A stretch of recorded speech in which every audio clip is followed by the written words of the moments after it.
I feel the Spirit moving in me. I feel the Spirit moving in me.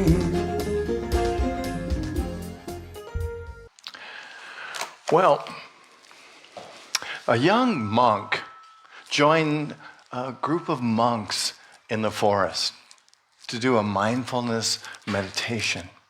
And it was his first time. He wasn't used to it. He didn't know quite what to expect, even though he had meditated many times before. So he sat down in this amazing forest with the tall trees, and they sat in a circle, and they began to meditate. And a bird started squawking and rustling about, and the young monk was disturbed, and he's like, okay, focus on the breath, focus on the breath, and he was having difficulty getting together, and the bird goes, back, focus, and he just couldn't get it together, so he picked up a rock, and he threw it at the bird, but it missed the bird and hit the gong that was standing behind the circle, and a big bong went out, and the abbot came over and said, "Is everything okay? Is everything okay?" And the young monk said, "Well, I was disturbed by the bird, and I couldn't meditate. I just couldn't focus, and so I decided to pick up this rock and throw it at the bird." And then the abbot says, "Oh, I understand. We seek quiet in meditation, but the noise is within us. Remain at peace with what is, and you will find the silence that you seek." And the monk was a little annoyed, realizing his agitation was the real problem, not the bird. Because we know with a peaceful heart, we can meditate anywhere, even in a noisy forest. Jon Kabat-Zinn said, "Mindfulness is about being fully awake in our lives. It's about perceiving the exquisite vividness of each moment." I love that. It's perceiving the exquisite vividness of each moment. Imagine that. That is what mindfulness is. That's what being present is. What would your life be like if you were able to tap into that? And in every moment, in every place, wherever you are, in every situation, you could tap into that exquisite vividness of that moment. Can you imagine? Imagine what that would be like. To be so present that you're right there. You're able to see with perfect clarity. Isn't that what mindfulness is? To be able to see right now, in this moment, where you are with vivid clarity. With the vividness of every moment. So that's what we're talking about today, is how can we get to a place in our consciousness where we are able to be totally present to the vivid realization, to the vividness of each moment, to be totally present. Imagine your life in that place, responding from that place, regardless of how many birds are squawking in your mind, that you're able to be present in that moment. What does it mean to be mindful for you? How would your mind be? How would your life be to be totally present in every moment? Isn't that the goal? Isn't that why we come here? Isn't that why we study these principles? This is the 7th of 8 weeks looking at the Eightfold Path. The Eightfold Path was actually the 4th noble truth that the Buddha taught. And he taught that these 8 elements, principles of the Eightfold Path, are the pathway that we can take to full realization, to enlightenment, to be able to be totally present in every moment, to live, to love, to be the best that we can possibly be. So today, we're talking about right mindfulness, or what I'm calling the art of mindfulness, because it is an art. It is something that we get to practice, and we must practice to get better at it. We can't just flip a switch and all of a sudden we're mindful. So we're going to talk today about what are the practices that we can put into place in our lives to experience the fullness of mindfulness. And as you know, I embarked on this journey because I love unity and I love Buddhism, and I wanted to know they seem so similar to me. And I wanted to know, how are they similar and how are they different?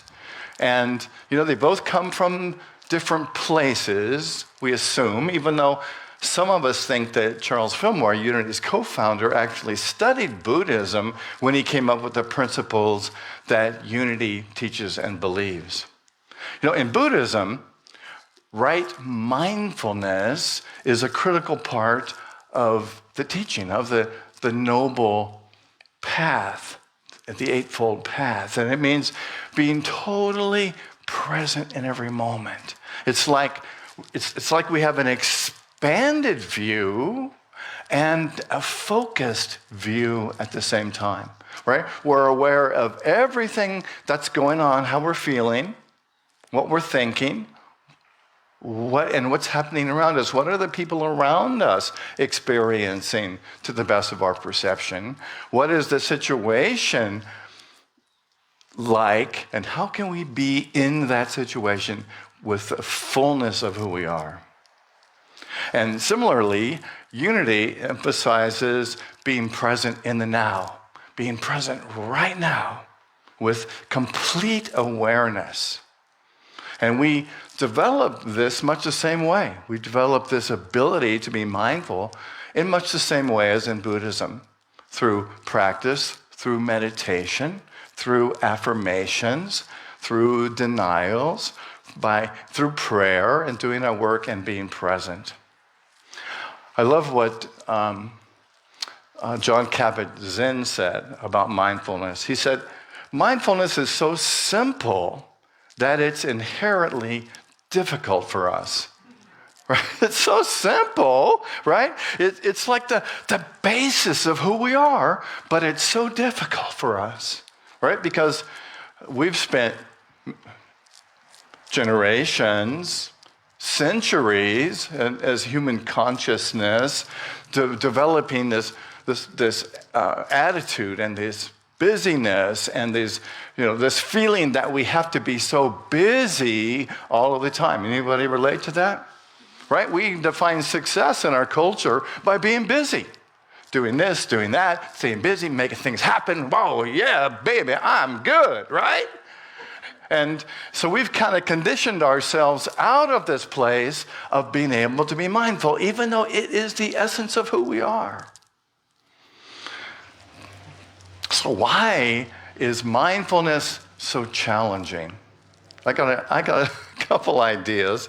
And the first one is that our monkey minds are going bananas, right? We're in the moment, and you might even be experiencing it right now, God help you. But in the moment, and we're thinking about, what am I going to do after I get out of church today? What am I going to do tomorrow? What am I going to do when I get home? What am I going to fix for dinner? And if that's not enough to be a distraction, we're thinking about, damn, all the stuff I did yesterday. What I said to this person and how I wasn't present and how I was ugly and I said all these things. But then again, there's later on today. I got to worry about what I'm doing today. I got to worry about what I'm going to wear. I've got to worry about what I'm going to eat, right? And our mind just goes, and we're just taking bananas off the tree, right? And shoving them down, eating them without even paying attention to them. or peeling them, yes.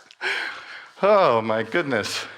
So that's one problem. The second problem is that the reason that mindfulness can be so challenging is because being present sometimes means being uncomfortable, right? Because if we have thoughts, and maybe you don't have them, thoughts of I should have done this, or I'm angry about that, or I feel terrible about this, and all of these things can be distractions to us because we feel uncomfortable, and we have to judge our uncomfortableness and give it a reason and expand it so that it becomes huge. True for anybody? So, we can, boredom and anxiety and anger and sadness can all feel unsettling, and we can feel stretched to the limit because of all of these self-imposed pressures that we put on ourselves, right? And the key is to realize that, I'm being stretched. Oh, God, I'm being stretched. And the thing that we know is then to look at that. What is causing that, and what can I do to shift that? So being present sometimes means being uncomfortable, and we as human beings don't like to be uncomfortable, right? Anybody like to be uncomfortable? Nobody raises their hands. So, and the next thing that can be challenging about mindfulness is that judging and problem solving are habitual, right? We put labels on everything, don't we? We put labels on how we feel. We put labels on people we meet. We put labels on experiences. We put labels on everything. And as soon as we put a label on it, our perception sees it from that label and taints the way that we experience it because we've labeled it, because I know this is true, because it's always been true for me. And everybody who's like this, I label this way, and damn it, that's just the way they are. I know I'm cussing a lot today, but I'm fired up about this. So we put labels on everything, and that causes us to make assumptions and react from preconceived notions rather than seeing clearly. And just take a breath, because what we're talking about today is how can we see clearly? How can we see with exquisite vividness the truth of our lives, of the events of our lives? And the next thing that can be a problem is that we cling to our busyness to avoid stillness, right? There is some part of us that doesn't like being still, because when we're still, stuff comes to us, realizations come to us. And when a realization comes, what do we have to do? What do we get to do when we have a divine realization? We have to do something about it, right? And who wants to do anything about anything, right? The people that aren't here probably must be the ones, and certainly not us. But we cling to our busyness sort of subconsciously to avoid the stillness and to avoid looking at our feelings, looking at our thoughts, looking at a deeper perception of what we can do to heal what's happening right now in our lives. So take a breath. And I've got one more. Can you handle one more? Okay, 2 people said yeah. All right, so I'm going to do it. So mindfulness can be challenging because sustaining mindfulness takes practice. It doesn't just happen like I said a moment ago. It just doesn't happen in an instant. We get to practice it. And we practice it in small steps. And we're going to look at some of those small steps today of what we can do to practice it, because mindfulness is like a muscle, right? In order to develop it, we must practice it, put it in effort. Notice it wherever we are, whatever we're doing, just to take a breath and bring ourselves back and say, how can I be mindful in this moment? And so those are the challenges. Now let me tell you the good news. There are benefits to mindfulness, and I got a whole bunch of them. And these are a lot easier to hear than the other ones. But mindfulness reduces stress. It's scientifically proven that people who practice mindfulness, who breathe, who are present, have reduced stress. And just doesn't that make sense, right? Because if you got all the monkey mind stuff going on, can you relax when the monkey mind stuff is going on? Not too much, because you're too busy looking for other bananas to consume. So mindfulness reduces stress. It also increases focus. It's almost like when we're being mindful, it's almost like we're using a funnel, right? And we're funneling all of this stuff into an increased focus. So it allows us to be focused in the moment with whatever we're doing. And when we're practicing mindfulness, we are able to be grateful, right? Because it's part of the practice of looking at what can I be grateful for? As soon as we focus on what we're grateful for, a lot of the other stuff takes a back seat, right? And we know that being grateful is one of the fastest moving principles in the universe. Because as soon as we are grateful, it changes our vibration, changes our energy, and we attract more to us to be grateful for. And then to play into that, mindfulness creates better health. People who are mindful in general have better health because they got less stress. They're able to be present in the moment. They're not running all over. Their heart rate isn't going crazy, and they can be present in the moment. And a big benefit of mindfulness is that it improves your relationships. I say, well, how does that happen? Well, when you are mindful of someone you're talking to, when you are present and you're fully listening to that person without distractions, they get it, right? Their heart opens and they're like, wow, you care about me. You're present for me.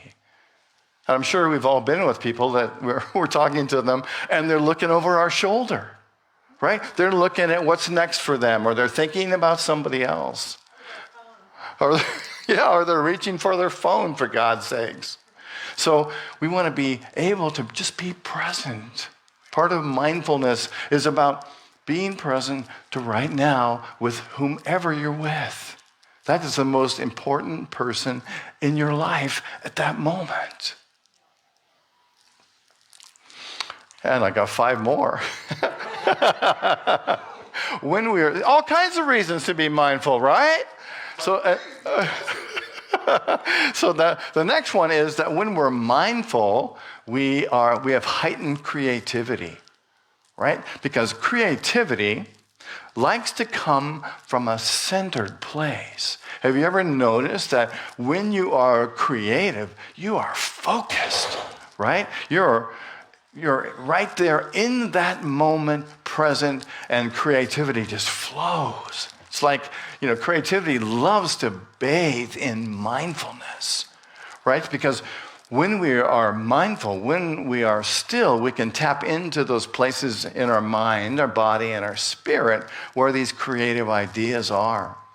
And we're more likely to hear them when we're being mindful.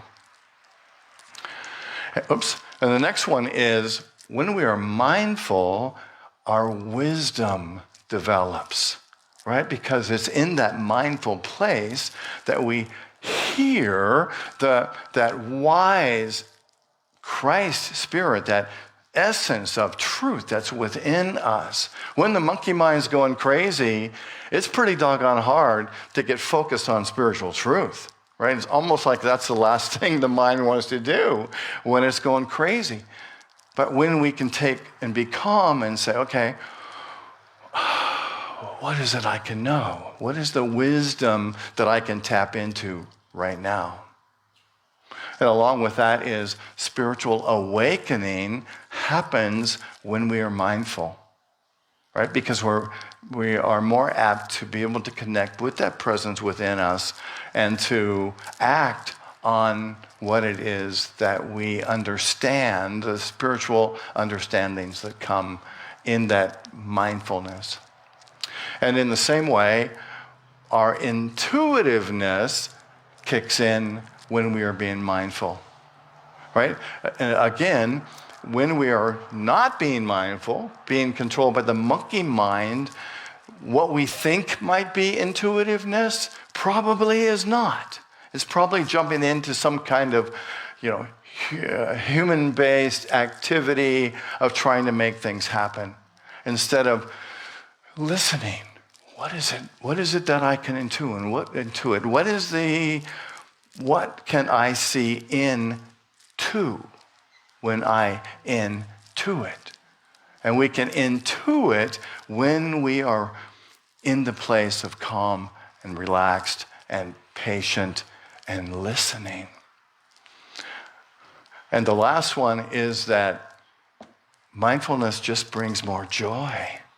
It brings more aliveness, right? Because you are alive to the essence of who you are when you are mindful, right? Because you're coming from your highest possibility, from your highest mind, from your Christ spirit, from that divine essence within you. So isn't that what we want? So let's take a breath and say this affirmation together. Let's say it together.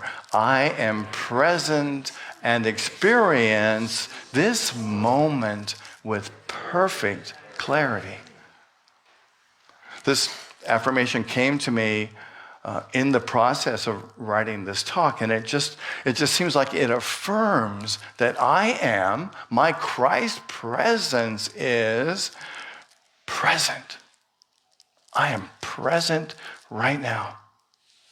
And I am experiencing this moment with perfect clarity. Don't we want to live from that place? Don't you want to live from being in that place? And it's not difficult. It's really not difficult. It is the essence that wants to manifest through you. So I've got a simple process that I created. It's on the back of the Walk Your Talk. This is the Walk Your Talk that's available for you. This is the back of it. I have a 6-step process that is a mindfulness exercise, and it looks like that. And I'm just going to walk through the steps of it and then invite you to practice it on your own. I have another meditation I want to do today. But this one, the first of the 5 steps, is to take a seat. Find a place to sit that feels calm and quiet in the forest, on the beach, in your house, and to sit. And, for those of us of a certain age, enjoy sitting in a chair much more than sitting in a cross-legged position. That works best for me. I suggest that you don't lay on the floor or on the bed because that leads to sleep. Now, and some of the most wonderful people I know define sleep and meditation in the same sentence. But I think the difference is when we are asleep, we're not conscious in the same way. So sitting in a chair helps us to keep our awareness there and present and open. And then, if you're new at this, or even if you too busy, for God's sakes, then you set a time limit of 5 or 10 minutes and just say, I'm just going to do this for 5 or 10 minutes. Right? And the monkey mind is going to go, oh no, but you have to make lunch. You got to change your clothes. You got a million things you should be doing instead of meditating. Anybody ever hear that? Right? And that's what we do for all the reasons I gave before. So we're developing this muscle. So my hope for you is that you take time to do this. So we take a seat, set a time limit, and then just as you're sitting, notice your body. What is your body feeling? Are you anxious? Are you stressed? Are you, can you sit comfortably? And the next step is to feel your breath, to be aware of the breath, and to breathe, just to breathe. I like to breathe in and breathe out, and just focus breathing in and breathing out. And that becomes like the mantra for this exercise, is to focus on the breath. It's simple. Breathing in, breathing out. I am breathing in, I'm breathing out. I'm breathing in, I'm breathing out.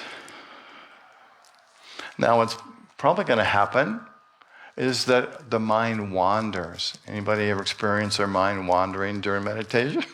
No. Right? It's a common thing. It's what the mind does, right? So notice when your mind wanders and just go, oh, interesting, my mind is watering. I hope it doesn't water. My mind is wandering. And bring your attention back to your breath. Oh, my mind is watering.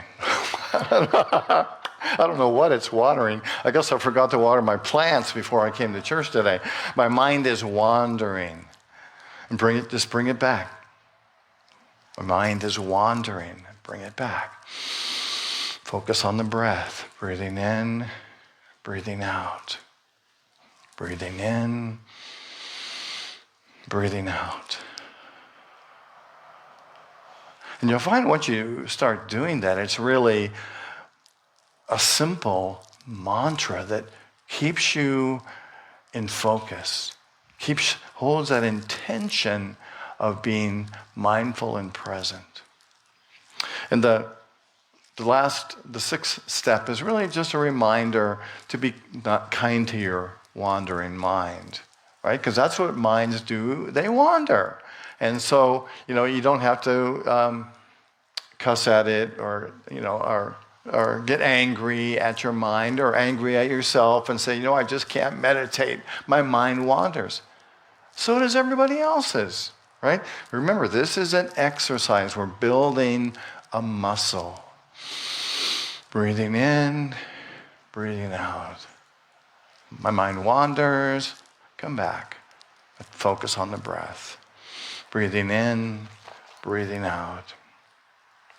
And I always think it's important to set the intention before doing this exercise to just be present to what is. Whenever we meditate, we want to do so with love. The whole idea is to do love.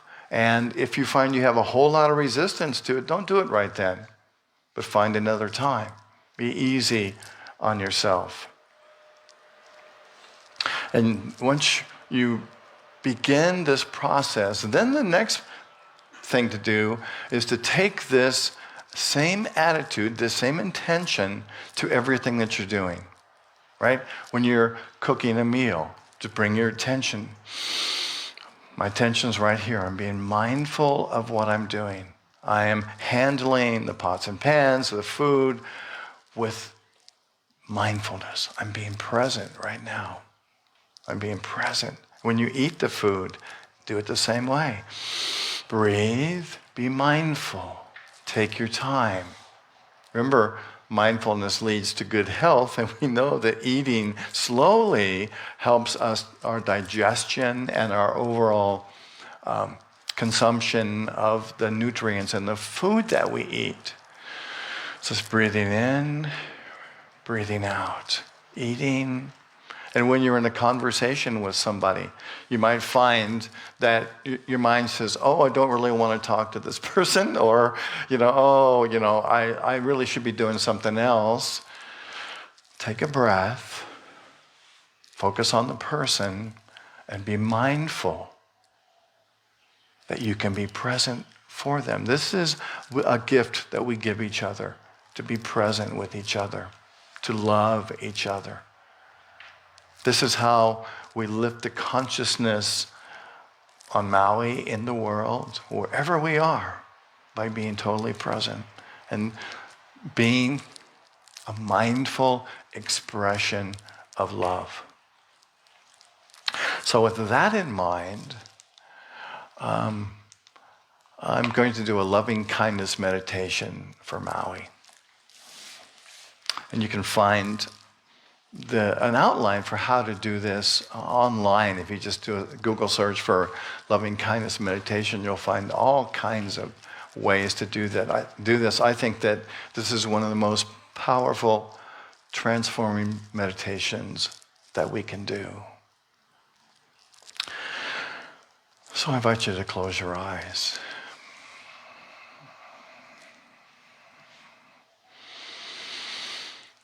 Breathe in, breathe out. Some say that it's effective to breathe in with the nose and out with the mouth.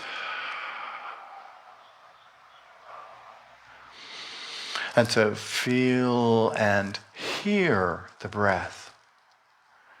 Breathing in. Hold it for a moment and exhale, breathing out. Breathing in, calm. Breathing out, tension.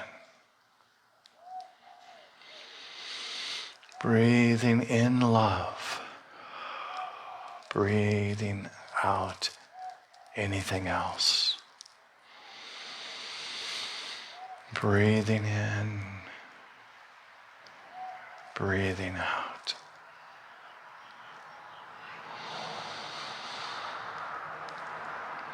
And as you continue to breathe throughout this meditation, I invite you to begin by bringing to mind someone that you dearly love. A person, could be an animal. And imagine them sitting in front of you. You're breathing in, breathing out, picturing this person. And imagine that you can say to this person, may you be happy. May you be peaceful.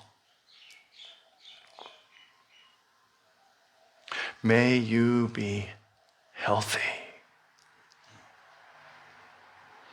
And imagine that there's a glowing light of healing around this person, of love around this person. Breathing in.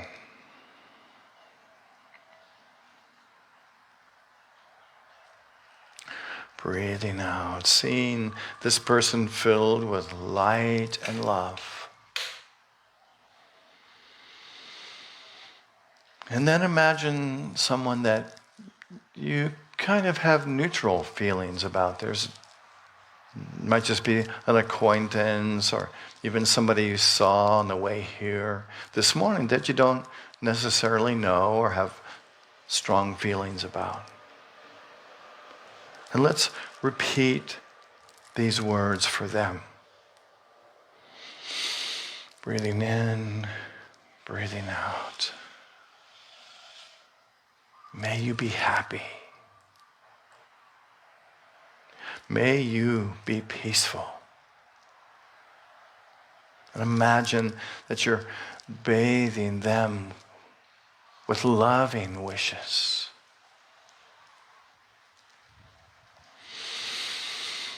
May you be happy. May you be peaceful.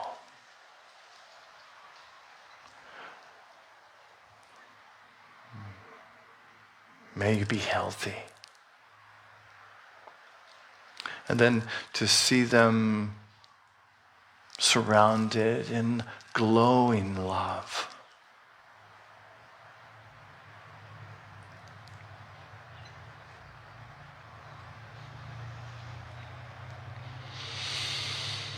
Breathing in, breathing out.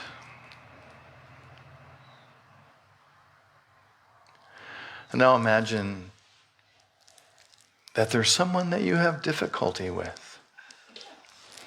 Might be a small annoyance, might be something huge. And this loving kindness meditation gives us the opportunity to overcome aversions and prejudices, feelings of discomfort, and to offer compassion to all. And as you picture this person or persons in your mind, say to them, may you be happy.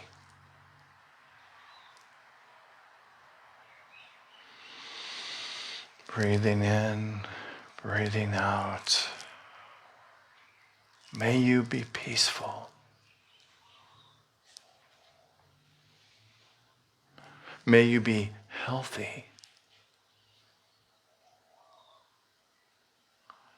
And then in the same way, imagine a glowing light of love surrounding them, bathing them, enriching them, blessing them.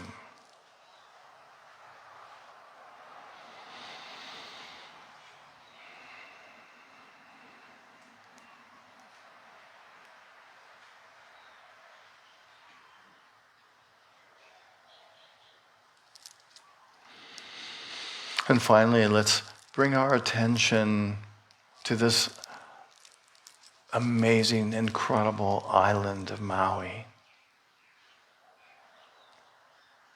Visualizing its sandy beaches, its lush forest, and the jagged lava cliffs.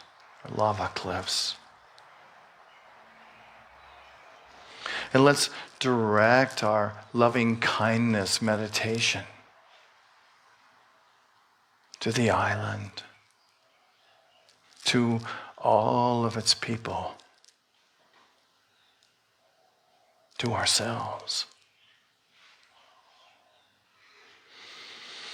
to the town of Lahaina, to the victims of the fire, to the first responders,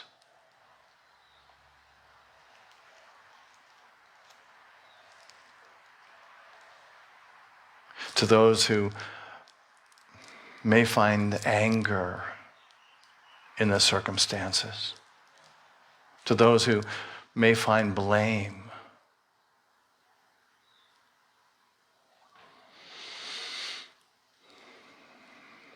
let's let our prayer be that all on Maui may flourish. Breathing in, breathing out.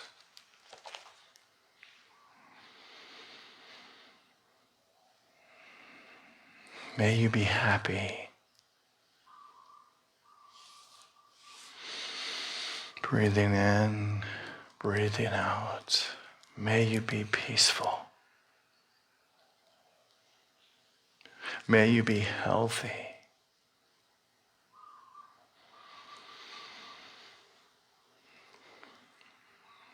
And imagine a glowing light of love surrounds this beautiful island. And that this glow reaches to the minds and the hearts of all people. touching the very essence, touching each one's soul, enlightening, bringing love.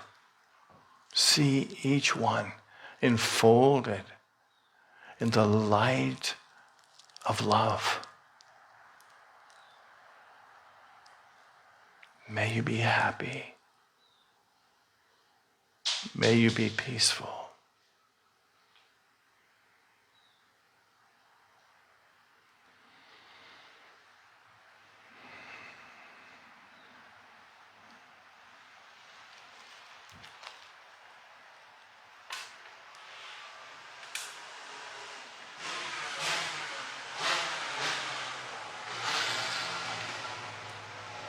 Breathing in and breathing out.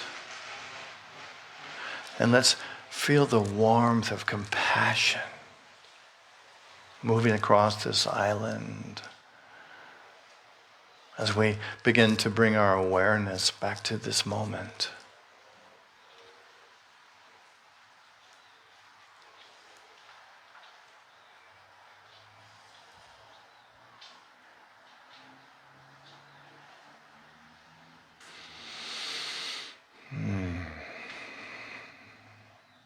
And I invite you to open your eyes whenever you're ready.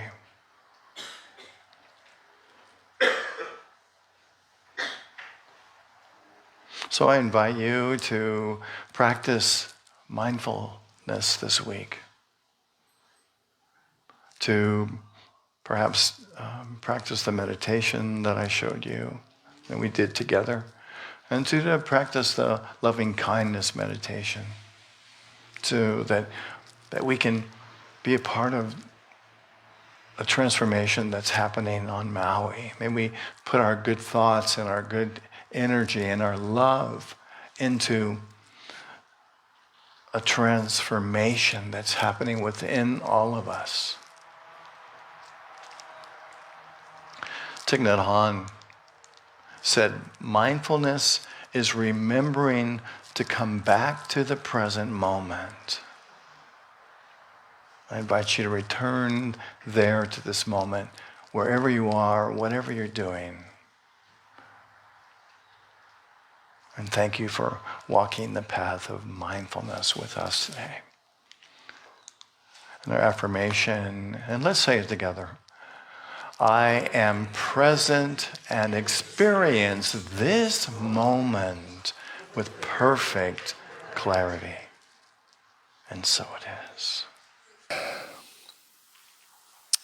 So let's click this forward here. And it's the offering time. It's the time to, if you feel so inclined, to give something back to the church here, the Unity of Maui. We're so grateful, of course, all of us come up here and give from our hearts every Sunday what is ours to give, but there are a few bills to pay and a few salaries, and Blaine's not flying around in a Learjet or anything, but we do have to keep the lights on, so we appreciate whatever feels good to you to give. And if you have it in your hand here, we're going to pass the basket in a minute. If you're online, you can go to unityofmaui.org. If you're old school, you're welcome to send a check here to Unity of Maui. We give thanks for all these gifts that come into us. And we have our offering prayer. So if you'd like to hold whatever you're donating to your heart and say together, through a grateful, giving heart, my mind and life overflow with abundance of God's all-providing infinite supply. So to me, I think you can go ahead and start passing the basket there. And I think it's a form of mindfulness to realize that we are abundant. We are connected to an infinite source. And so it's with joy and nothing but joy that we give exactly what we feel called, a portion of our abundance back to something that speaks for the truth, speaks for the abundance.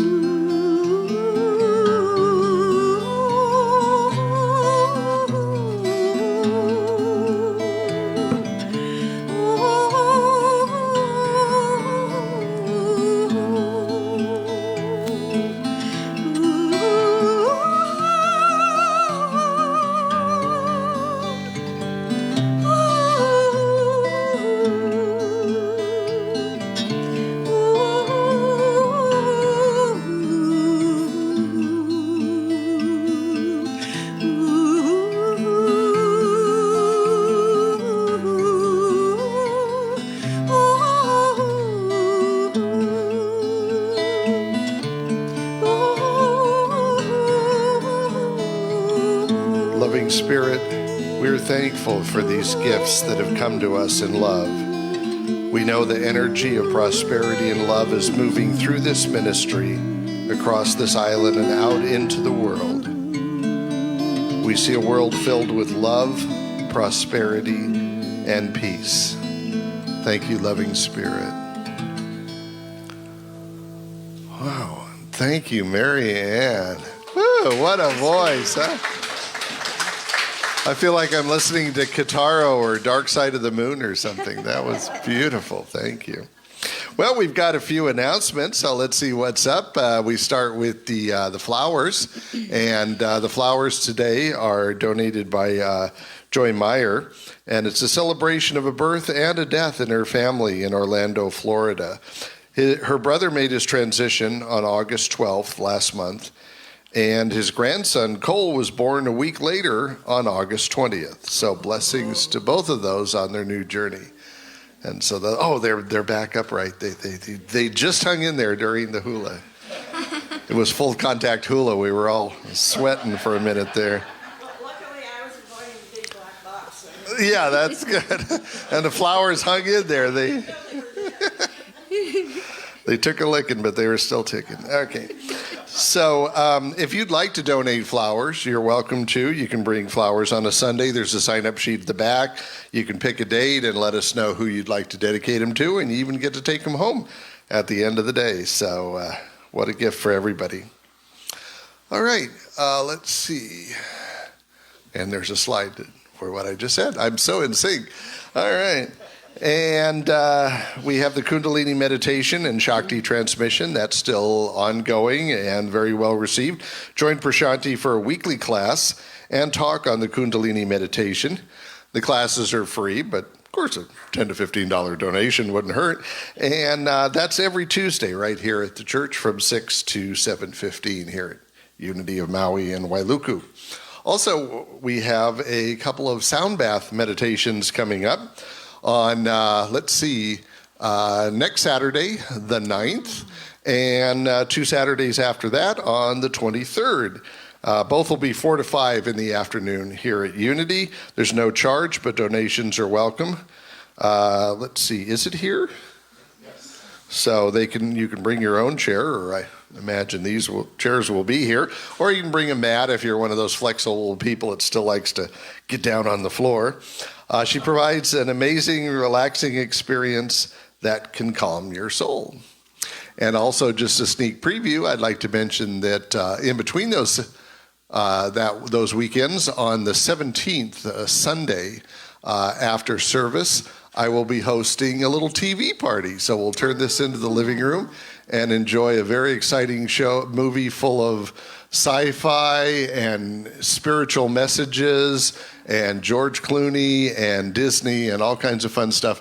It's called Tomorrowland, and I'd just like to invite you to come and enjoy it at 12:30. So bring a lunch or run out and get a lunch and come back. So that'll be Sunday the 17th here after service. As Reverend Blaine said, the Walk Your Talk is by the back door there, and of course it's got exciting, colorful steps on the back, so be sure and grab that. That's going right up on my wall to remind me to be mindful, because my monkey mind is usually going in 17 directions. So that is going to be very good to have. And Reverend Blaine has been giving us an 8-week super duper talk, and we're up to 7, which means the grand finale is coming up. And to tell us how he's going to wrap it all up, Reverend Blaine. All right. Over to you. Well, you're a hard act to follow, my friend. So next week is the culmination of our Eightfold Path. And I'm going to bring it all together with this talk that's titled Eightfold Path, Right Concentration. So we're going to look at how can we apply everything that we've learned to our lives to live from that place, to be totally focused, totally concentrated, which kind of, I like the idea of that, it's all bringing it all together and funneling it all down so that we can live amazing, spiritually connected lives. So join us next week right here at 10 o'clock. All right. And as Adam mentioned, my walkie talk's in the back. And why don't we stand Take a deep breath. Give thanks for this moment. Thank you to Marianne for being with us all this time. We can't wait until you get back. We're going to have a great time, as always. So we'll say the prayer for protection, and then we'll join together and sing the peace song. So, for ourselves and for this ministry and for the world, let's pray together the prayer for protection, which begins, the light of God surrounds us, the love of God enfolds us, the power of God protects us, and the presence of God watches over us wherever we are. God is. God bless you, friends. Thank you for being here. Bless you out there on Facebook.